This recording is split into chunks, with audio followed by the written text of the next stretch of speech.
자, 이제 그 98쪽이죠. 감정평가의 기초 이론입니다. 근데 많은 분들이 감정평가론 들어오실 때 굉장히 좀 어려워하시고 힘들어 하시는데 그럴 이유가 없어요. 최근에 출제 경향을 보게 되면 깊숙하고 어려운 이론적인 내용을 물어보기보다는 정확한 어떤 말 뜻을 알고 있느냐 이걸 주로 물어보기 때문에 조금씩만 연습을 하셔도 충분히 점수를 얻을 수 있는 대목이 되겠습니다. 일단 1번에 보면 감정평가의 개념 해가지고 여러 가지 말이 나와 있지만 사실 첫 번째 줄의 오른쪽을 보시면 감정평가에 관한 법률에서 감정평가라는 말의 의미를 정해 놓고 있더라는 거예요. 그래서 감정평가라 하면 토지 등의 경제적 가치를 판정하여 그 결과를 가액으로 표시하는 것을 말한다 라는 정의가 있더라는 겁니다. 어떤 학자들의 정의보다도 법에서 정해 놓은 것이 입법 해석으로서 상당히 강력한 그 의미를 담고 있기 때문에 요 문장 하나 정도만 알고만 계셔도 충분히 감정평가의 의의는 파악이 될 수가 있을 거예요. 근데 왜 감정평가가 요구될 수밖에 없느냐? 필요한 이유가 있다는 거죠. 여러 가지 제목들이 나오는데 일단 부동산 시장의 불완전성 이 말 나오거든요. 이게 왜 그럴까요? 우리 총론 때 무엇을 배웠느냐? 부동산이 가지고 있는 여러 가지 특성에 대해서 배워보신 바가 있죠. 뭐 부증성이다, 부동성이다, 개별성, 영속성, 인접성 살펴보신 기억이 있을 거예요. 이런데 원래 그 부동산이 가지고 있는 여러 가지 특성 때문에 부동산 시장은 불완전 시장이 될 수밖에 없다는 거예요. 근데 불완전 시장이 되면 왜 감정평가가 요구되냐? 불완전 시장의 가장 큰 문제가 뭐냐면 자, 시장에서 실제 거래 시에 지불된 금액을 가격이라는 말을 씁니다. 예컨대 A라는 아파트가 2년 전에 거래될 당시 2억에 거래되었다면 그 2억이 실제 지불된 금액이기 때문에 가격이거든요. 그런데 어떤 물건의 값어치와 그 물건의 가격은 일시적 단기적으로 일치하지 않는다는 특성이 있습니다. 무슨 말인가 하면 우리 이런 경우 있잖아요. 2억짜리에 2억의 가치가 있는 물건이 거래가 될 때는 2억 2천에 팔리는 경우도 있고 1억 7, 8천에 팔리는 경우도 있죠. 그럼 가치는 2억인데 가격은 2억 2천, 1억 8천 이렇게 다를 수밖에 없지 않겠습니까? 그렇다면 불완전 시장에서는 어떤 물건의 가격이 그 물건의 정확한 가치를 반영하고 있다고 보기가 어렵기 때문에 가격과 별도로 이 물건의 정확한 가치가 얼마인가를 판단할 필요가 있지 않냐 말이죠. 그래서 시장이 불완전하게 되면 가격이 가치를 정확하게 반영한다고 볼 수가 없으므로 감정평가사라는 전문가에 의한 가치 판단이 요구될 수밖에 없지 않느냐 이런 의미가 돼요. 그런데 그 부동산 시장이 불완전하게 되는 원인은 바로 부동산이 가지고 있는 여러 가지 특성들 때문 아니겠느냐 그 말입니다. 그래서 그 아래에 보면 동그라미 1번에 위치의 고정성, 즉 부동성 때문에 부동산 시장은 국지적 시장, 국지적 시장이라고 하는 건 쉽게 말하면 지역적 시장이다 그 말이죠. 이걸 압축하면 어떻게 될까요? 같은 물건일지라도 지역에 따라서 가격이 다르게 형성이 되니까 정확한 가치 판단이 요구될 수밖에 없지 않느냐 이런 의미가 되겠고 그 다음 2번에 공급의 희소성 이건 바로 부증성이에요. 부증성 때문에 수요는 즉각 변화하지만 공급은 한 템포 늦게 변동할 수밖에 없거든요. 그래서 균형 가격의 성립이 쉽지 않다 보니까 전문가에 의한 감정평가가 요구된다라고 볼 수가 있겠고 그 다음 개별성 때문에 부동산 상품은 동질품이 아니라 이질품이 되고 따라서 일물일가의 법칙이 성립하지 않는다. 이 말은 물건마다 가격이 다 다르게 형성되지 않느냐. 그런 정확한 가치 판단이 요구될 수밖에 없다. 이런 의미로 사용되고 있는 겁니다. 따라서 이 문장 전체를 묶으면 부동산의 여러 가지 특성으로 인하여 부동산 시장은 불완전 시장화되고 불완전 시장에서는 가격이 가치를 정확하게 반영한다고 보기가 어렵기 때문에 감정평가사라는 전문가에 의한 가치 판단이 요구될 수밖에 없지 않느냐 이렇게 해석할 수가 있는 거죠. 이해 가시겠습니까? 또한 가로 2번에 부동산 가치 형성 요인의 다양 복잡성이란 말이 나오는데 잠시 뒤에 가격 이론이 들어가면 부동산 가치 형성 요인이라는 걸 배우게 됩니다. 그런데 부동산 가치 형성의 바탕이 되는 원인들이 대단히 다양하고 복잡하다 보니까 일반인들은 그 다양하고 복잡한 가치 형성 요인을 모두 고려하여 정확한 가치를 판단하기가 어렵더라는 거죠. 그러므로 전문가에 의한, 즉 감정평가사에 의한 가치 판단이 필요할 수밖에 없지 않냐 이 말이 됩니다. 아시겠죠? 자, 그럴 때 3번에 보면 감정평가의 기능이 나오는데 감정평가의 기능은 그 오른쪽 보시면 크게 두 가지가 있죠. 정책적 기능과 경제적 기능 두 가지가 구분되는데 여기서 지금 내용 없지 않습니까? 종류만 나열되어 있잖아요. 왜? 내용을 물어보지 않습니다. 내용을 물어보는 게 아니라 정책적 기능에는 어떤 것들이 있고 경제적 기능에는 무엇들이 포함이 되겠는가 그 종류를 물어보고 있더라는 거죠. 근데 저 같으면 말이에요. 그 중에서 정책적 기능의 종류만 기억할 것 같아요. 왜? 정책적 기능은 4가지가 있죠. 경제적 기능은 3가지가 있죠. 우리 보기 몇 개입니까? 5개입니다. 그럼 4가지를 해서 놓고 나머지 하나가 답일 수밖에 없지 않습니까? 그래서 경제적 기능은 내용이 빈약하기 때문에 보기 5개를 못 만들어요. 그럼 정책적 기능의 4가지 기능을 정확히 알아두고 그것이 아닌 게 답이다 이 말입니다. 이해가시겠어요? 근데 또 이걸 외우시다 보면 어떤 면이 좀 헷갈리냐면 거기 정책적 기능에서 동그라미 2번에 적정한 가격 형성 유도 이 말 나오지 않습니까? 그러면 우리 수험생들이 어떤 착각들을 하시냐면 가격이 나왔네. 근데 가격은 우리가 그 경제론과 시장론 배우실 때 어떤 물건의 수요와 공급에 의해서 시장에서 결정되는 게 가격이야.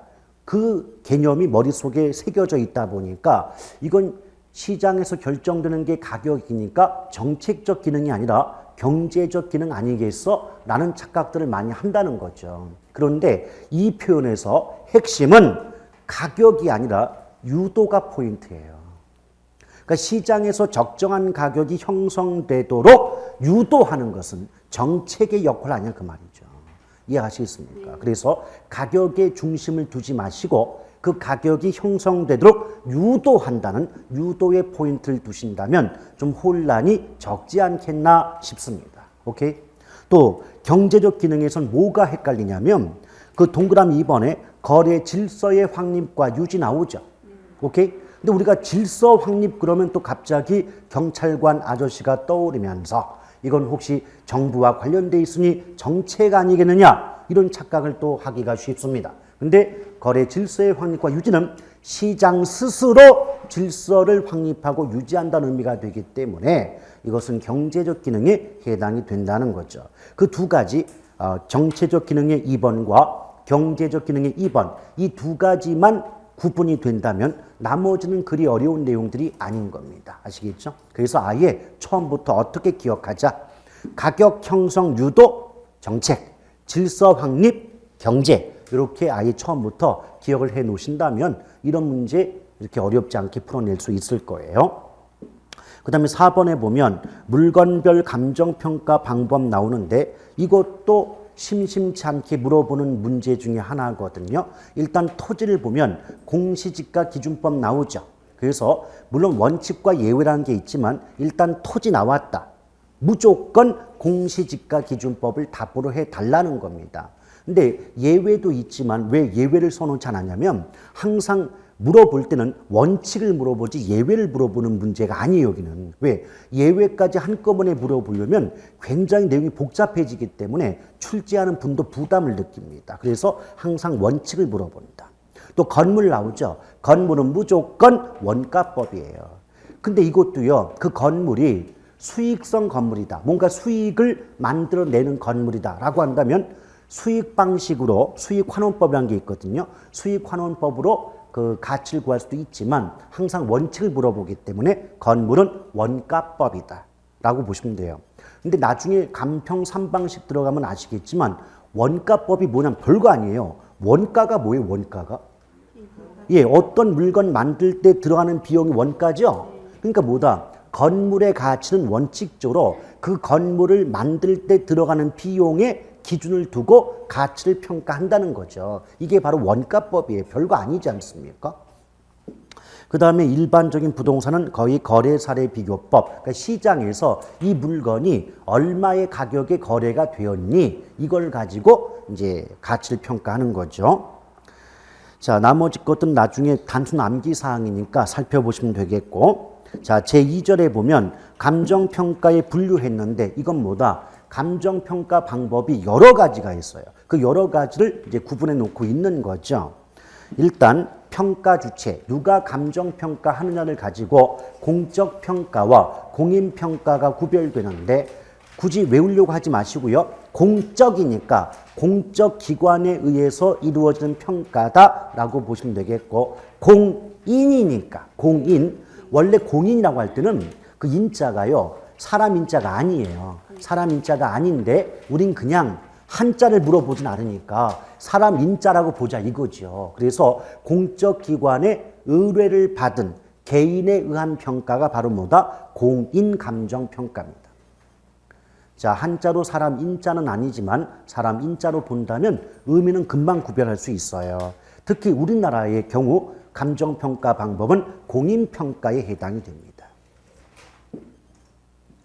자, 그러면서 동기에 따른 분류, 즉 강제성이 있느냐 없느냐를 가지고 필수평가와 임의적 평가로 구분하는데, 필수평가는 반드시 감정평가하는 경우이고 임의적 평가는 해도 되고 하지 않아도 되는 경우에 해당이 되지 않겠습니까? 근데 예컨대 우리 공적 주체가 토지를 개발하고자 공용 수용하잖아요. 그럼 토지를 수용하게 되면 그에 대한 정당한 대가를 보상해 주는 거죠. 근데 정당한 대가를 보상해 주려면 어때요? 토지 가치가 얼마인지를 판단해야만 되지 않냐 말이죠. 그래서 토지 수용 시 보상을 위한 감정평가는 반드시 해야 되기 때문에 필수평가에 해당이 되겠죠. 이에 비해서 임의적 평가 하지 않아도 되는 경우는 뭐냐면, 우리가 금융론 배웠을 때 은행 가서 주택 등을 담보로 제공하고 맡기고 필요한 돈 빌리죠. 그럼 은행 입장에서도 담보 물건의 가치가 얼마인지를 판단할 필요가 있지 않겠습니까? 이건 금융기관의 담보 물건 평가라고 하는데, 이때 담보 물건의 가치 평가는 금융기관 입장에 따라서 하지 않아도 되는 경우가 있기 때문에 임의적 평가에 해당이 된다라고 보시면 되겠고요. 그 다음 그 아래 보면 업무 기술상 분류해서 평가 목적 나오는데, 그 사회 구성원 다수 공공의 이익을 위한 평가는 공익평가가 될 것이고, 특정 개인의 이익을 위한 평가는 사익평가에 해당이 되죠. 앞에서 보셨는데 그 토지 수용 시 보상을 위한 감정평가는 특정 소수, 특정 개인의 이익을 위한 게 아니기 때문에 공익평가에도 해당이 돼요. 근데 또 앞서 말씀드렸던 금융기관의 담보 물건의 가치 평가는 그 은행, 그 금융기관만의 이익을 위한 평가이므로 사익평가에 여전히 또한 해당이 된다라고 보시면 되겠어요. 그 다음 이제 나머지 크게 필요 없고 그 가로 3번 볼까요? 전제 조건에 따른 분류해가지고 현황, 소급, 조건, 기한부 평가로 구분해 놓고 있죠. 그래요? 자, 그런데 저 같으면 이걸 공부할 때 저 같으면 시점에 따라 구분할 것 같아요. 왜? 우리가 알고 있는 시점은 과거, 현재, 미래가 있죠. 근데 현황할 때 현황은 현재 상황의 준말이거든요. 그럼 시점이 뭐다? 현재예요. 근데 소급이라고 할 때는 당연히 과거로 거슬러 올라가기 때문에 과거 시점이 되지 않겠냔 말이죠. 오케이? 그러면 현황이 현재 시점이고 소급이 과거 시점이면 남은 거 미래밖에 안 남았죠. 그래서 조건과 기한은 미래 시점에 해당이 된다는 거죠.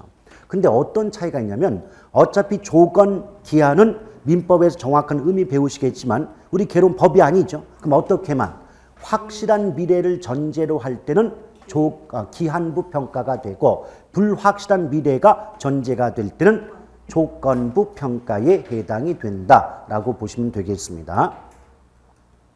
근데 원래 그 현황 평가할 때 현황이란 말의 뜻은 이 감정평가 규칙에 규정해 놓고 있거든요. 그래서 현황 평가란 토지의 현재의 이용 상태 및 공법상 규제를 받는 상태를 전제하여 감정평가하는 경우를 말한다라고 정해놓고 있어요. 근데 이 말은 뭐다? 현재 토지가 이용되는 상황은 물론이고 공법상 규제를 받고 있다면 그 규제를 받고 있는 상태 그대로 가치를 평가하는 게 바로 뭐다? 현황평가다라고 보시면 돼요. 그러면 소급평가는 문장 속에서 어떤 말이 안 빠진다? 과거의 특정 시점을 기준으로, 과거 시점을 기준으로 이 말이 절대 빠지지 않는 거죠. 그럼 소급평가가 돼요. 되셨죠? 자, 그 다음에 가로 4번에 보면 평가 대상 물건에 따른 분류해서 일괄, 구분, 부분 평가 나오는데 여기서 일괄 평가다. 일괄 평가는 이렇게 보시면 돼요. 원래는 이제 개별 평가도 있어야 되거든요. 그래서 개별 평가, 부분 평가, 일괄 평가, 그리고 부분 평가 이게 구분되는데 얘네들은 두 개씩 묶어서 비교하면 빠릅니다. 편하시고요. 자, 만약 개별이나 구분자가 나왔잖아요. 그럼 평가 대상이 뭐가 되냐면 하나의 물건이에요. 하나의 물건 이런 말이 나오면 정답은 개별 아니면 구분평가 둘 중에 하나가 돼요. 근데 만약 복합부동산이 감정평가의 대상이 된다라고 한다면 자, 복합부동산 나왔습니다. 그때의 정답은 일괄 아니면 부분평가 둘 중에 하나가 답이 돼요. 자, 그게 무슨 말이냐? 여러분, 개별평가라고 하는 건 말 그대로 물건마다, 물건별로 따로따로 가치를 평가하는 게 원칙이다 그 말이에요. 근데 구분평가는요, 비록 하나의 물건일지라도 가치가 다른 부분은 별도로 구분하여 평가한다는 방법을 무슨 평가한다? 구분평가한다 이렇게 말해요. 예, 근데 여러분 상식적으로 말이죠. 우리가 부동산 전혀 몰라도 같은 땅도요. 도로 쪽에 인접해 있는 땅은 골목 안쪽에 들어온 쪽의 땅보다는 가치가 높아요, 낮아요?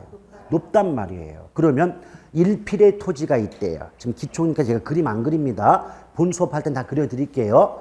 1필의 토지가 있다. 그럼 1필지. 그럼 법적으로는 물건은 하나잖아요. 필지가 하나니까. 근데 그 1필지의 앞부분은 도로에 접속돼 있고 뒷부분은 골목 안쪽에 들어가 있대요. 그럼 1필지니까 물건은 하나지만 그 1필지의 앞부분과 뒷부분의 땅 값어치는 같아요, 달라요? 다를 거 아니에요. 도로 쪽에 가까운 땅과 골목 안쪽에 들어온 쪽의 땅은 값어치가 다를 수밖에 없겠죠. 그럴 때 구분평가는 그 도로 쪽에 가까운 부분의 가치를 따로 평가하고 골목 안쪽에 들어온 부분의 가치를 따로 평가하는 게 뭐다? 구분평가다 그 말이에요. 오케이? 그럴 때 반드시 하나의 물건자가 붙어야 되는 거예요. 근데 일괄이나 부분평가는 복합부동산이 그 대상이 되는데요. 우리 총론 배울 때 복합부동산 이미 배워본 기억이 있어요. 복합부동산이 뭐예요? 복합부동산은 자, 서로 다른 두 개의 물건이 있어요. 토지와 건물은 하나의 물건이 아니라 법적으로는 서로 다른 두 개의 물건이에요. 근데 그 토지와 건물이 결합하여 하나의 물건처럼 이용 거래되는 경우를 뭐라 그런다? 복합부동산이다라는 말씀 드린 바가 있습니다. 단적인 예로 우리가 주택을 거래한다고 할 때 단순히 주거용 건물만 거래가 이루어지는 게 아니라 그 주거용 건물이 세워져 있는 토지도 함께 거래가 되는 셈 아니냐 이 말이죠. 오케이? 이런 경우를 복합부동산 그래요.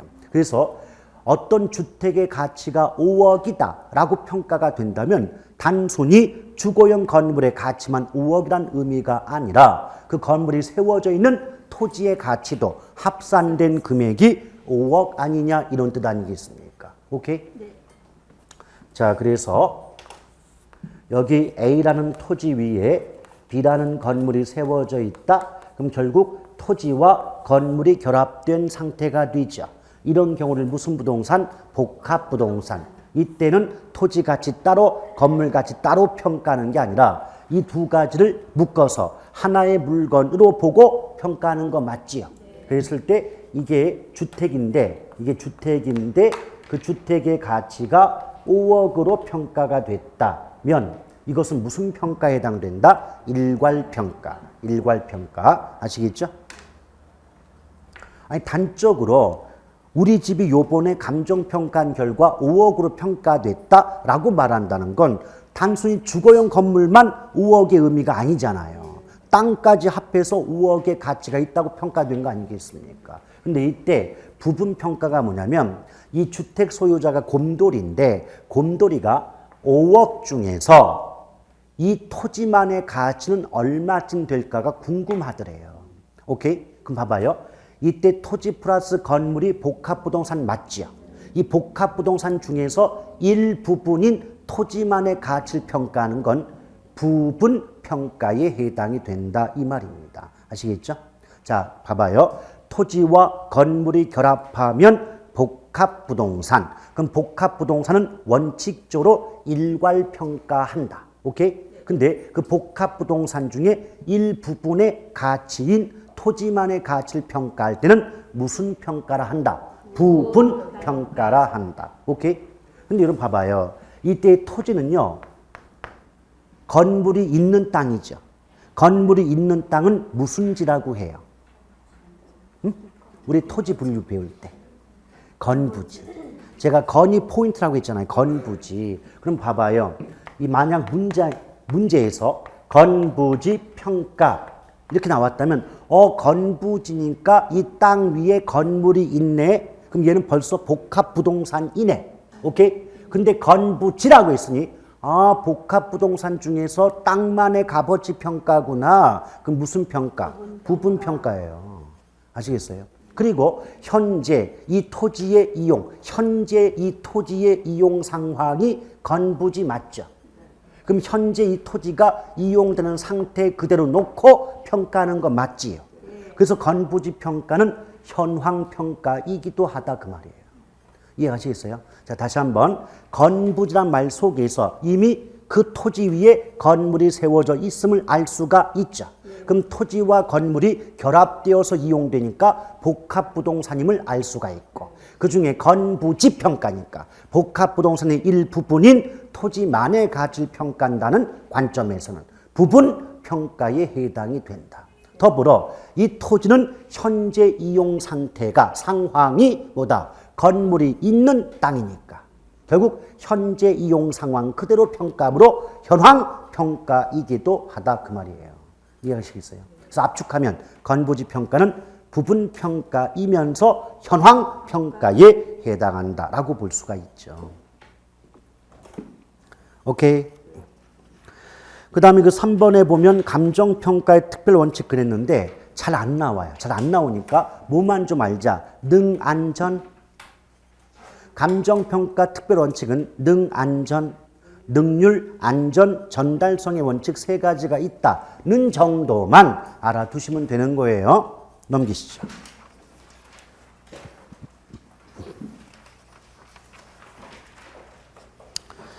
자, 그럼 이제 가격 이론이 나오는데 이 가격 이론은 결국 이 첫 번째 가치와 가격의 상호 관계라든지 차이점을 은근히 잘 물어보는 부분이에요. 그런데 일단 가치, 가격의 의미부터 먼저 알아주실 필요가 있어요.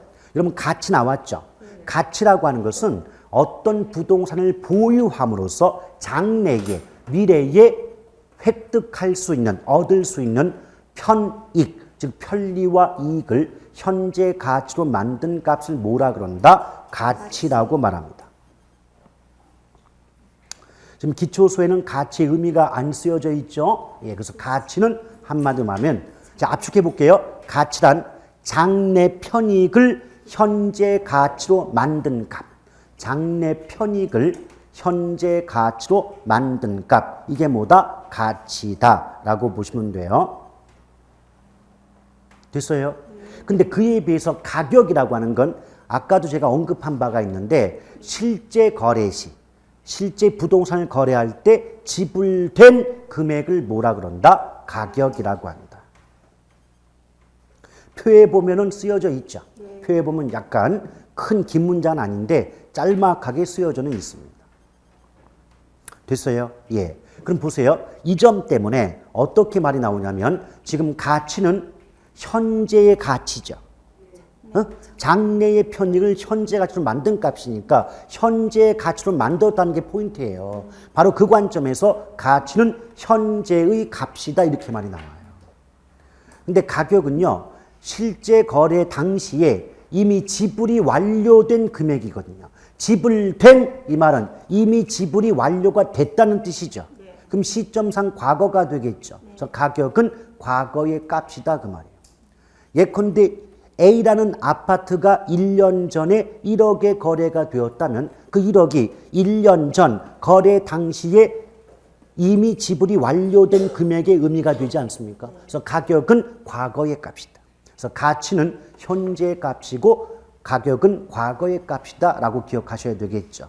그런데 이 간단한 내용 가지고 기출문제가 어떻게 나온 적이 있냐면 오래되지도 않았어요. 제 기억으로는 3년 이내의 문제인데 어떤 문장이 있었냐면 다음 가치와 가격에 관한 설명 중 틀린 것을 고르셔 해놓고 가치는 미래의 값이며 가격은 현재의 값이다 그랬어요. 전혀 말이 안 되죠. 가격은 과거의 값이고 가치는 현재의 값인데 미래자는 들어가 있지도 않지 않습니까? 그렇게 문장을 바꾸는 경우도 있더라는 거죠. 오케이? 그리고요, 가격은요, 주어진 시점에서 하나만 존재합니다. 가격은 하나밖에 없기 때문에 일원적이라고 말하고요. 또 가치는 바라보는 시각이나 관점에 따라서 다양하게 존재하기 때문에 다원적이다 이렇게 말을 하는 거죠. 자, 무슨 말이냐면 예컨대 여기 A라는 아파트가 있어요. 요게 2014년 1월 25일 날 2억의 거래가 되었다라고 할 때 요 2014년 1월 25일이 아파트라는 특정 부동산이 실제 거래가 이루어진 날짜 맞죠? 이 실제 거래가 이루어진 날짜를 거래 시점이라고 한단 말이에요. 근데 이 시점에서의 가격은 2억 하나뿐이 없지 않느냐. 이해하시겠습니까? 근데 가치라고 하는 건 주관적이기 때문에, 주관적 개념이기 때문에 바라보는 시간이나 관점에 따라서 투자 가치, 사용 가치, 효용 가치, 뭐 담보 가치 이런 식으로 굉장히 많은 가치가 존재를 한다는 거죠. 이해하시겠어요? 또 이런 점에서 가격은 객관적이고 구체적 개념인데 가치는 추상적이고 주관적 개념이다. 이런 말이 나온 적도 있고요. 이해하시겠죠? 또한 여러분, 참 이제 낼 게 없어가지고 어떤 문장을 낸 적이 있냐면 출제자들이 가격의 전문가는 공인중개사이며 가치의 전문가는 감정평가사이다 라는 문장도 낸 적이 있어요. 오케이? 사이에 어차피 기출 나왔던 지문은 또 나올 가능성이 많기 때문에 어떻게 기억하자? 가격 전문가는 누구? 공인중개사. 가치 전문가는 감정평가사. 아예 그렇게 구분해서 기억하는 게 좋을 것 같아요. 됐습니까? 예, 그 정도 보시고. 그런데 우리가 기본적으로 가치와 가격의 상호 관계를 따져본다면 가치는 가격의 기초가 돼요. 가치가 가격의 기초가 된다. 즉 다시 말하면 가치는 가격의 바탕이 된다는 뜻이에요. 따라서 어떤 물건의 가치가 오르면 그 결과로 가격이 오른다는 말은 맞는 표현이에요. 근데 뒤집어서 가격이 오른다고 해서 가치가 오른다고 말하는 것은 옳지 않은 표현입니다. 아시겠어요? 자, 가치가 오르면 가격이 오른다. 이 말은 맞아요. 근데 가격이 오르면 가치도 오른다. 이 말은 정확히 틀린 말이다. 왜? 만약 가격이 오른다고 해서 가치가 상승한다. 이 말이 맞게 된다면 이건 결국 가격이 가치의 기초가 된다는 의미가 되기 때문에 전혀 엉뚱한 말이 되는 겁니다. 여러분 지금 느낌으로는 이 앞뒤 순서 하나 바꾼 것 같은데 글자 하나 바꾼 것 같은데 어떻게 그게 의미가 달라질까 이런 생각 드시겠지만 아니요. 해석해보면 전혀 다른 개념이에요. 아시겠죠? 그래서 과거 기출문제 어떤 말들도 있었냐면 가격이 오른다고 하여 가치가 상승한다고 말하는 것은 이론적으로 옳지 않다. 이런 문장도 출제가 됐던 적이 있거든요. 오케이? 그래서 무조건 뭐다? 가치가 변하면 가격이 변한다는 말은 맞다. 근데 가격이 변하면 가치가 변한다. 이런 식의 문장은 성립하지 않는다는 점을 유념하시길 바라겠습니다. 이해되시는 거예요? 정말요? 표정은 안 그런데요? 자, 표정을 밝게, 어려워도 밝게. 어차피 빠져나갈 수 없는 구멍이에요. 하실 수밖에 없는 대목 아닙니까? 그 이왕이면 밝은 모습으로 긍정적으로 배우시길 바래요. 자, 그 정도 보시면 되겠고, 그러면서 우리가 또 뭘 알아야 되느냐? 제가 앞서서 감정평가가 필요한 원인 얘기를 드리면서 이미 언급을 했는데, 단기적으로는 가치와 가격이 일치하지 않게 돼요. 즉, 불일치한다, 괴리된다 그래요. 근데 장기적으로는 가치와 가격이 일치하는 관계를 알고 계셔야 돼요. 그러니까 압축하면 가치와 가격은 단기 불일치, 장기 일치 이런 식으로 알아두시길 바랍니다. 근데 이것도 모의고사나 기출문제를 보면 단과 장, 단기 장기인데 단기 장기 위치 바꿔가지고 장기적으로는 불일치하나 단기적으로는 일치한다 뭐 이런 식으로 앞뒤를 바꿔놓는 경우도 꽤 있거든요. 자, 제가 아까 뭐라 그랬어요?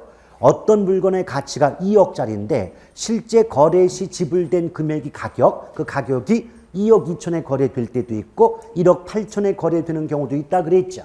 근데 이것이 거래가 반복되면서 그 가격이 가치를 향해 수렴한다 그래요. 그 말이 뭐다? 가치와 가격이 일치하는 방향으로 나아간다 그 말입니다. 이해가시겠어요? 그래서 단기에는 가치와 가격이 일치하지 않을지라도 점점 시간이 흘러가면서 가격이 가치를 향해서 이동하기 때문에 어떻다? 나중에는 가치와 가격이 일치하게 되더라 이 말입니다. 이해가시겠죠? 이 말도 나중에 본 수업 가면 짤막하게 그림 하나 그릴 텐데 그 그림 보시면 되게 간단한 내용이었네. 쉽게 이해하실 수 있어요. 지금 기초라서 그런 거예요. 자, 보시면 되겠고 그 다음에 쭉 내려오시면 가로 3번에 부동산 가치 형성 요인 있고 잠깐 오른쪽 넘어오시면 가로 4번에 가치 발생 요인 있죠. 오케이? 예. 그래서 가치 형성 요인과 가치 발생 요인 두 가지의 차이점을 잘 알아주실 필요가 있어요. 자, 한쪽은 형성자 있고 한쪽에는 발생자가 나오잖아요. 근데 이 내용 설명하기 없어서 저는 지금 가치 발생, 가치 형성 이렇게 말을 썼지만 다른 교과서에는 가격이란 말을 써요. 가격 형성 요인, 가격 발생 요인 이렇게 쓰는 경우가 있단 말이죠. 왜 그럴 수밖에 없냐면 원래 그 감정평가 법률과 규칙이 개정되면서 가격이라는 글자가 모두 가치란 말로 바뀌었습니다. 용어 자체는. 근데 아직도 감정평가 업계 내에서조차도 가치와 가격이라는 말이 섞여 쓰이고 있기 때문에 우리 그 공인중개사 교과서에서도 출판 교재에 따라서 가격이란 말을 쓰는 경우도 있고 가치란 말을 쓰는 경우도 있어요. 오케이? 그래서 그 제목 자체는 그렇게 크게 신경 쓸 필요가 없습니다. 그러니까 문제 푸실 때 가치 발생 요인 나와도 괜찮고 가격 발생 요인이라고 나와도 똑같은 말 해놨구나 하고 문제 푸시면 되는 겁니다. 이해가시겠죠? 자, 그럴 때 일단 양쪽의 관계부터 먼저 비교하시는데 지금 한쪽은 가치 형성 요인자가 나왔고 또 한쪽은 가치 발생 요인 이 말이 나왔잖아요. 근데 형성이 발생에 영향을 주는 요인입니다. 자, 누가 누구한테 형성 요인이 발생 요인에 영향을 준단 말이에요. 아시겠죠? 그 문장을 만들면 가치 형성 요인은 가치 발생 요인에 영향을 주는 요인들이다 라고 말할 수 있겠죠. 근데 이것을 입장을 바꿔볼까요? 형성은 발생에 영향을 주는 거지만 발생은 형성으로부터 영향을 받는다고 말해야 되지 않겠습니까? 이해하시겠어요? 그럼 요 말을 앞뒤 바꿔서 제가 문장을 만들면 가치 발생 요인은 가치 형성 요인으로부터 영향을 받는 요인이다. 맞아요? 근데 이걸 제가 왜 강조를 하냐면 주고 준다 받는다 이 관계 우리 별로 신경 안 쓰거든요. 보통 수험생들은 그 가치 형성 요인 발생 요인 내용을 신경 쓰지 상호 관계는 크게 비교하지 않고 공부를 하십니다. 그러다가 가끔 언제 뒤통수 맞는다 출제자가 어떤 요인이 어떤 요인에 영향을 주는 거냐 받는 거냐 그걸 가지고 문장을 내는 경우가 있어요. 그럴 때 우리는 초토화됩니다. 아시겠죠? 그래서 거기에 대한 대비로서 일단 형성이 발생에 영향을 준다. 이 말을 뒤집으면 발생은 형성으로부터 영향을 받는다. Understand? 근데 가치 형성 요인은요, 어떤 게 있냐면 분류 보세요. 일반적 요인, 자연적 요인, 지역 요인, 그리고 개별 요인 세 가지가 있어요. 일반, 지역, 개별 세 가지 요인 구분되는데 이때 지역 요인과 개별 요인이 나중에 기본서 받아보시면 용도별로 10대까지가 넘어요. 그러니까 한 40개에서 50개 사항이 막 발생하는데 그건 기본서 나중에 받아보셨을 때 멘붕 오지 마시고 안 봐도 되는 부분이에요. 안 봐도 되는 부분인데 왜 그럼 기본서에 써놨니? 혹시나. 잘 나오지 않지만 혹시나 해서 써놓은 것이고 한 50개가 넘다 보니까 외우기도 어렵습니다. 그래서 그런 문제 요새 안 나와요. 안 나오지만 구색을 맞추고자 기본서 써놨어요. 다만 지역 개별 요인은 워낙 내용 종류가 많아서 나중 기본서 보실 때에도 참고 삼아서 좀 잠깐 한두 번 보시되 크게 외울 부분은 아니다. 그러나 무엇은 정확해야 된다. 일반적 요인. 일반적 요인은 일반적 요인은 또다시 사회, 경제, 행정적 요인으로 구분이 된다는 거예요. 오케이? 근데 그 속에 보면 또 사회적 요인에 어떤 것들이 있고 경제, 행정적 요인에 어떤 것들이 포함되는가? 그 종류가 나열되어 있지 않습니까? 있어요? 네. 예, 그런 것들은 자꾸 반복해서 외워둘 필요가 있는 대목이에요. 자, 지금부터 외우려고 작정하지 마시고요. 근데 다만 이런 게 있어요. 한 가지 요령이 있다면 행정이라고 할 때 그 단어를 듣는 순간에 왠지 정부가 떠오르지 않나요? 그렇죠. 그러니까 정부가 떠오르니까 정부와 관련된 표현, 뭐 정책이다, 제도다, 규제다, 계획이다 이런 식의 단어들이 나오면 이것은 정부와 관련이 있으니 가치 형성 요인 중 일반적 요인 그 중에서도 행정적 요인에 해당이 될 거야. 이렇게 구분할 수가 있지 않겠습니까? 그리고 경제라고 하는 건 돈이거든요. 그래서 돈 냄새가 나는 표현들은 모두 집어넣으시면 돼요. 예컨대 뭐 소득이다, 뭐 수입이다, 지출이다, 뭐 국제 수지다 이런 표현들. 근데 한 가지 조심할 것은 교통이라는 단어는 어디에 나와도 경제입니다. 교통체계든 교통 여건이든 교통 기술이든 간에 관계없이 교통이라는 단어는 어느 분야에 나와도 경제에 포함을 시킬 필요가 있어요. 그러면 그런 것들을 제외하고 뭐 도시다, 사회다, 시설이다, 뭐 관행이다, 양식이다 이런 식의 말이 나오면 사회적 요인에 해당이 된다라고 보시면 돼요. 오케이? 그러니까 이것도 원래 기본서 받아보시면 좀 내용이 복잡하게 나오겠지만 거기에 연연하지 마시고 제가 방금 전에 강조했던 그 표현들 있죠. 단어들 있죠. 그 단어들 위주로 구분하시면 그리 어렵지 않게 기억이 되지 않을까 생각이 돼요. 그 다음 맨 아래에 보시면 성격할 때 상호 관련성, 복잡성, 유동성 나와요? 나옵니까? 네. 예. 근데요, 지금 이게 편집 과정에서 약간 잘못됐어요. 뭐가 잘못됐냐면 그 표가 디귿번 개별 요인 아래쪽에 있죠. 그러니까 마치 이게 개별 요인처럼 보이잖아요. 근데 이 표가 원래는 기역번 아래에 들어가야 돼요.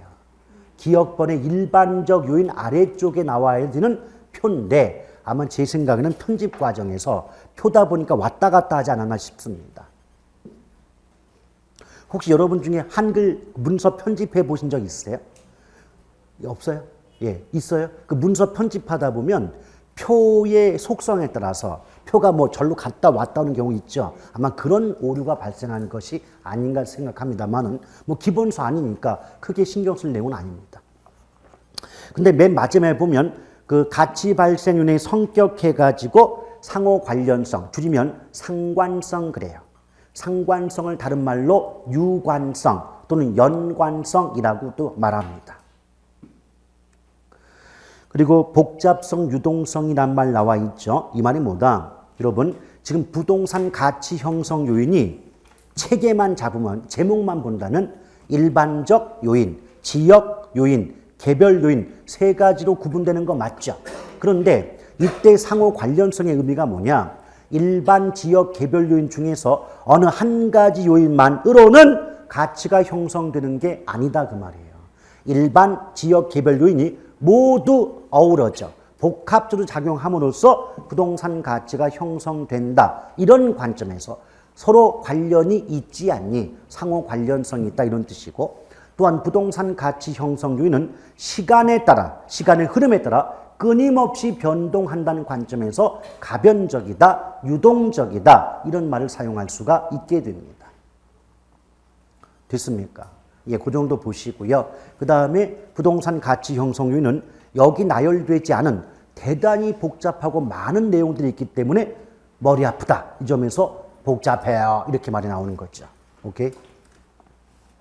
그러니까 그 하나하나의 내용을 직접적으로 보기로 만들지는 않습니다. 다만 어떻게만 기억하자? 첫째, 부동산 가치 형성 요인은 일반 지역 개별 요인으로 구분이 되는데, 일반 지역 개별 요인은 독립적으로 가치 형성에 영향을 주는 것이 아니라 서로 영향을 주고받으면서 부동산 가치 형성에 영향을 주는 관계가 있다. 그거 하나 하고, 끊임없이 가치 형성 요인은 변동한다는 점에서 가변적이다. 요 정도만 정확히 좀 알아달라 이 말입니다.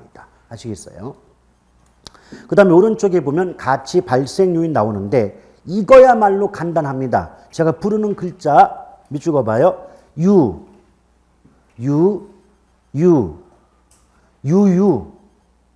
그 다음에 원래 희소성 앞에 상대적이란 말이 붙어야 돼요. 상대적 희소성.